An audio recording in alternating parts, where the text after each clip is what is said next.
আচ্ছা, সিনেমা হলে তো আমরা অনেক রোবট দেখলাম, কিন্তু এই প্রথমবার আমাদের বালুঘাটে চলে এসেছে রোবট।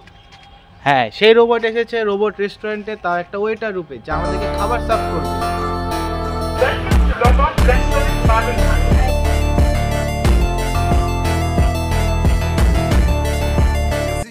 এখানকার অ্যাম্বিয়েন্সও কিন্তু একটু ইউনিক ধরনের এবং নতুন ধরনের ছিল।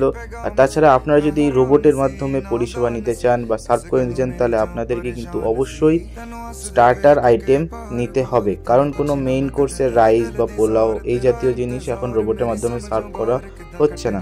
আর হ্যাঁ, এখানে ট্রেনের মাধ্যমে আপনার টেবিলে খাবার পাঠানোর ব্যবস্থা খুব শীঘ্রই করা হচ্ছে, খুব শীঘ্রই ওটাও চালু হয়ে যাবে। ওপেনিংয়ের দিনেই আমরা গিয়েছিলাম, কিন্তু সেই দিন আমরা একটু তাড়াতাড়ি চলে গেছিলাম আর ওপেন হয়েছিল বিকেলের দিকে, তো সেই দিন আমরা সেই কারণে ভিডিও করতে পারিনি, কিন্তু পরের দিনকে আমরা ভিডিও করি।